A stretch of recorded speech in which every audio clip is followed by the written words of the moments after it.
आज हम बात करेंगे चैप्टर नंबर 2 का, जो पाठ का नाम है बहुपद।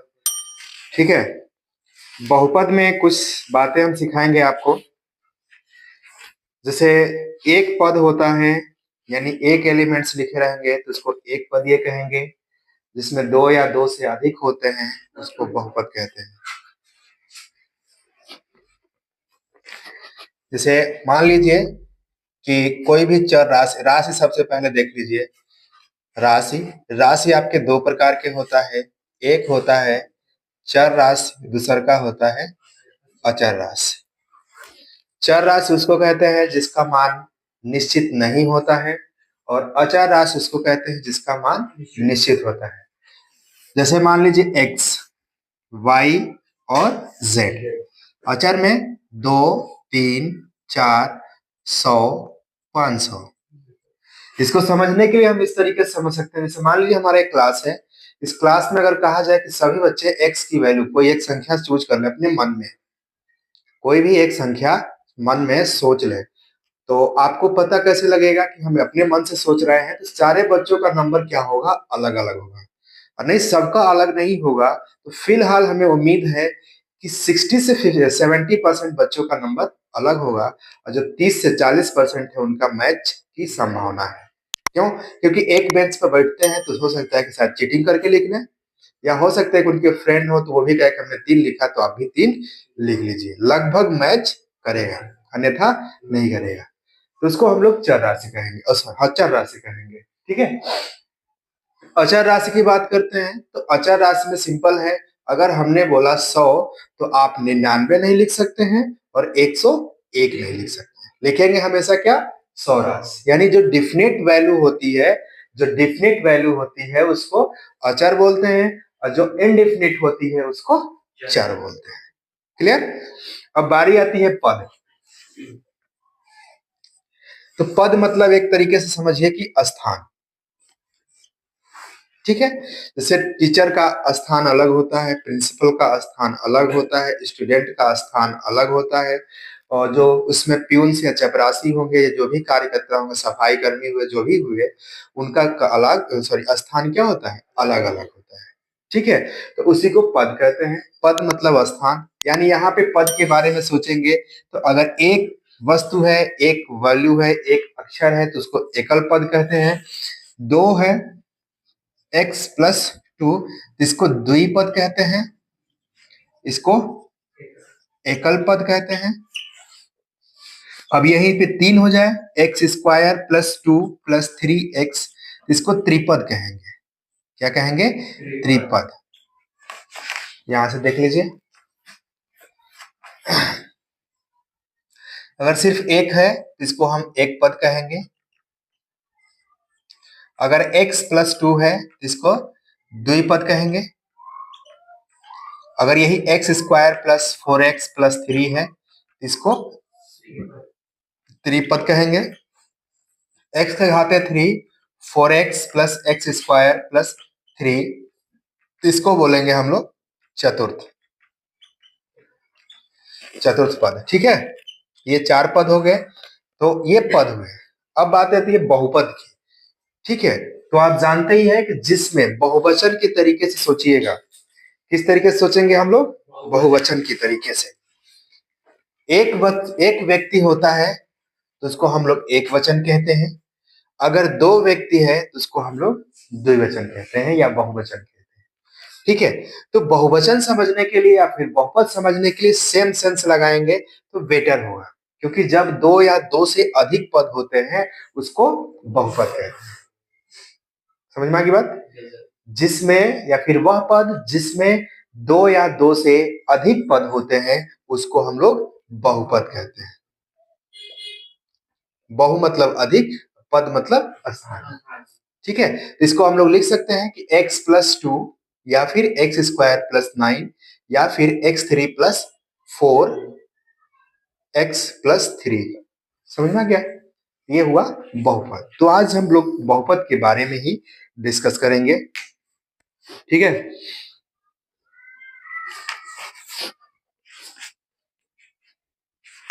हाथ घात के मतलब होता है आवृत्ति, घात के मतलब होता है आवृत्ति या बार बार आना।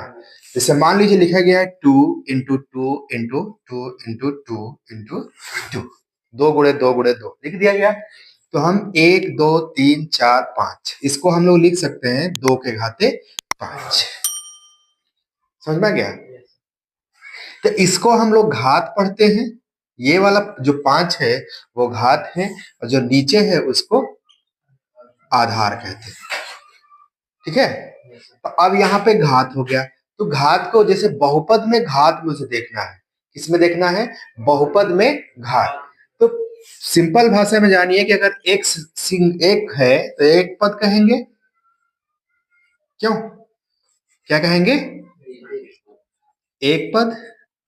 अब यही एक्स स्क्वायर का होता तब भी एक पद होता। क्या होता? एक पद। लेकिन जब घात की बात की जाती है, किसकी बात की जाती है? घात की। तो घात इसमें कितना है? 2। इसमें घात कितना है? 1। क्लियर? अब बारी आती है बहुपद की या द्विपद की। तो बहुपद की जब बात करेंगे,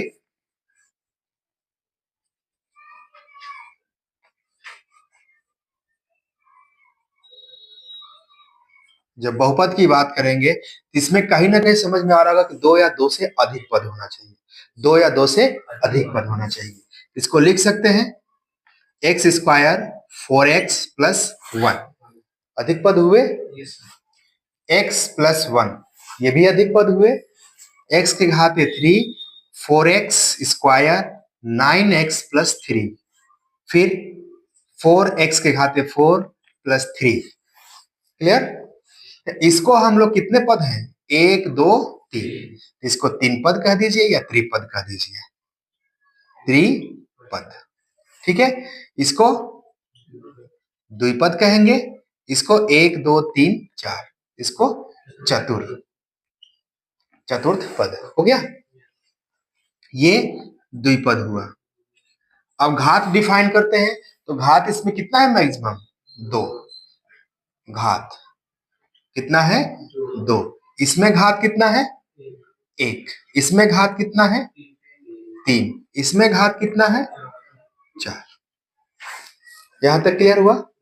तो अब ये ध्यान दीजिएगा कि जिसका कोई भी बहुपद सोचिए, अगर उसका अधिकतम घात 1 है, कोई भी बहुपद सोचेंगे जिसका अधिकतम घात कितना होना? 1 है, तो उसको हम लोग रैखिक बहुपद कहते हैं। क्या कहते हैं? रैखिक बहुपद। रैखिक बहुपद। क्लियर? तो अब दिमाग में ये बात आ गई होगी कि रैखिक बहुपद अगर कहीं भी पूछता है तो कोई भी बहुपद बताएं जिसका अधिकतम घात कितना होना चाहिए? 1 होना चाहिए, उसको हम लोग रैखिक बहुपद कहते हैं। जिसमें 2 घात होगा, क्यों, तो इसको द्विघात बहुपद कहेंगे। जिसमें 3 घात होगा उसको त्रिघात बहुपद कहेंगे। जिसमें 4 घात होगा चतुर्थ घात बहुपद कहेंगे। यहां तक क्लियर हुआ? ठीक है, आगे बात करते हैं हम लोग। तो आप लोगों को क्वेश्चन मिलेगा द्विघात बहुपद, रैखिक बहुपद और त्रिघात बहुपद भी मिल सकता है। X square plus a + b x + ab, ये आपने बहुपद समझ लीजिए। अगर समय बहुपद समीकरण की बात करता है तो इसके पीछे 0 जरूर लगा रहेगा। ठीक है, दोनों में अंतर होता है।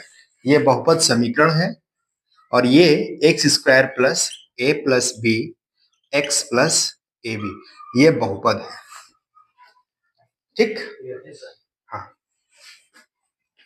तो क्या करेंगे कि इसका जब निकालेंगे, अगर हम मूल निकालते हैं, क्या निकालेंगे? मूल। तो इसमें 2 मूल आएगा, एक अल्फा आएगा और एक बीटा आएगा, और एक अल्फा आएगा और एक बीटा आएगा। तो मूलों का योग यानी अल्फा प्लस बीटा बराबर होता है -b/a। -b/a।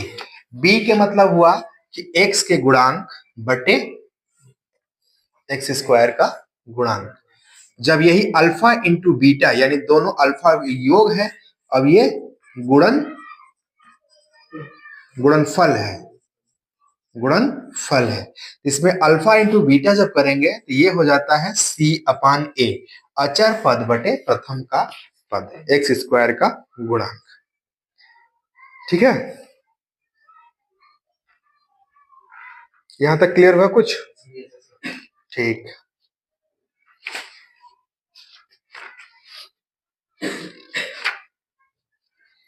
अब एक्सरसाइज में आते हैं। तो एक्सरसाइज में पहला जो चैप्टर दिया गया है वो दिया गया है कि ग्राफीय विधि से, तो सिंपल है, कुछ ज्यादा कुछ उसमें करना नहीं है। कह रहा है कि किसी बहुपद पी एक्स के x बराबर पी एक्स का ग्राफ नीचे दिया गया है। ठीक है, प्रत्येक स्थिति में पी एक्स के शून्याङ्कों का संख्या ज्ञात कीजिए। तो ध्यान दीजिए कि जो पहला एक्सरसाइज में पहला क्वेश्चन जो दिया गया है, अगर एक्स एक्सिस को जितनी बार कट करता है तो उसका शून्याङ्क उतना ही होता है। शून्याङ्क मतलब जीरो होने की चांसेस उतना ही होता है। तो अगर पहला जो क्वेश्चन दिया गया है वो कुछ इस तरीके से दिया गया है, ये आपका एक्स एक्सिस है और ये आपका वाई एक्सिस है। ठीक है, तो यहाँ पे कहें कि शून्याङ्क की वैल्यू कितना है, तो सिंपल सी भाषा में जानिए इसका शून्याङ्क कितना है, शून्य है। कितना है, शून्य है। अब इसी में दूसरा क्वेश्चन दिया है, दूसरा क्वेश्चन दिया है कि एक बार एक्स को 2 बार और ये लगभग 3-4 बार काटा होगा, या फिर 2 ही बार कट कर देते हैं। ये हो गया क्लियर। तो एक्स एक्सिस रेखा कितनी बार कट कर रहा है, 2 बार। तो इसका शून्याङ्क कितना हो जाएगा, 2 हो जाएगा। तो इस तरीके से पहला एक्सरसाइज है, बिल्कुल आसान है। हमें उम्मीद है कि आप सभी लोग कर ले जाएंगे। ठीक है, 2.2 का पहला क्वेश्चन है कि निम्न द्विघात बहुपदों के शून्याङ्क ज्ञात कीजिए और शून्याङ्कों तथा गुणांकों के बीच का संबंध सत्यता की जांच कीजिए। क्वेश्चन है x square minus 2x minus 8। ठीक है, आइए मिलके हम लोग सोल्यूशन करते हैं। सबसे पहले तो इसका गुणनखंड करना है। क्या करना है, गुणनखंड। तो गुणनखंड करने का रूल है कि फर्स्ट और लास्ट को गुणा कर लीजिए, यानी अचर पद और एक्स स्क्वायर के गुणांक को गुणा करना है। ठीक है, तो हमारे पास अचर एक्स स्क्वायर के गुणांक कितना है, 1, और अचर पद के गुणांक कितना है, 8। तो 8 है का नाम 8। अब 8 का गुणनखंड करिए कि घटाने पर 2 आ गए, घटाने पर 2 आ गए। तो क्या करेंगे, 2 गुणे 2 गुणे 2, 2 2 नीचे 4, 4 2, यानी 4 में से 2 घटाएंगे तो कितना बचेगा हमारे पास, 2 बचेगा। क्लियर, रखेंगे value. X square minus 4 minus 2 bracket of x minus 8, तो ये हो जाएगा x square minus 4x minus minus plus 2x minus 8। X square minus, यहां से कॉमन कर लेते हैं, यानी हो जाएगा x कॉमन, तो x माइनस 4 बचेगा, और फिर प्लस 2 कॉमन करेंगे तो x माइनस 4 बचेगा। तो इस तरीके से x माइनस 4 कॉमन करिए, तो यहाँ x प्लस 2 बचेगा।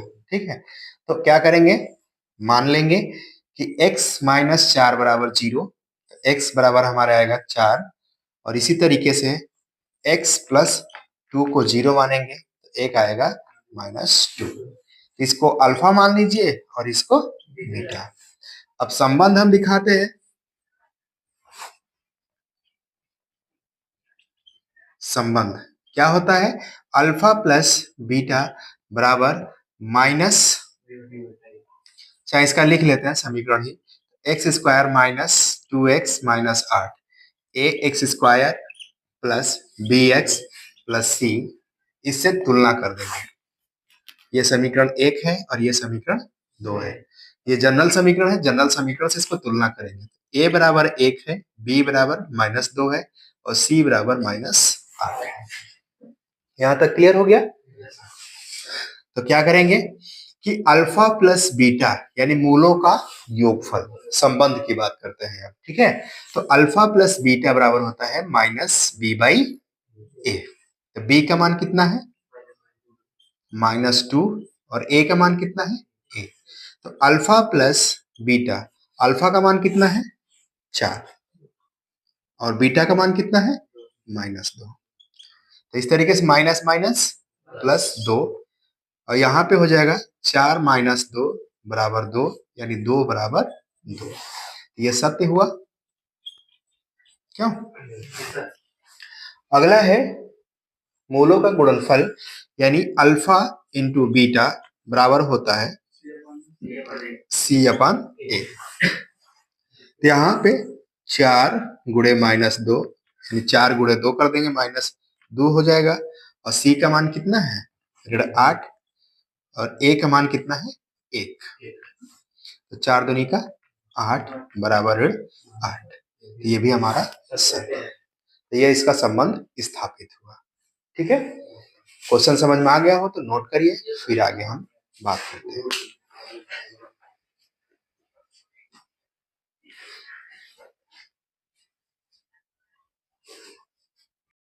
अगला सवाल देखिए, इसके बाद वाला क्वेश्चन आप लोग इसमें से करेंगे। ठीक है, कह रहा है कि एक द्विघात बहुपद ज्ञात कीजिए जिनके शून्यांकों का योग तथा गुणनफल क्रमशः दी हुई संख्या है। यानी शून्यांकों का योग और गुणनफल दिया गया है, यानी अल्फा प्लस बीटा का मान दिया गया है 1/4 और अल्फा बीटा का मान दिया गया है 1। और ये प्रश्न दिया गया है कि अल्फा प्लस बीटा बराबर 1/4, अल्फा इंटू बीटा बराबर -1। तो हम अल्फा प्लस बीटा बराबर होता है -b/a, b/a इसको लिख सकते हैं 1/4। अल्फा बीटा का मान होता है c/a, इसका लिखा गया है 1/a करके हर को बराबर कर दीजिए। तो इस तरीके से हो जाएगा c/a का मान ऋण 4/4। यहाँ से a बराबर 4 हो गया, b बराबर -1 और c बराबर ऋण 4।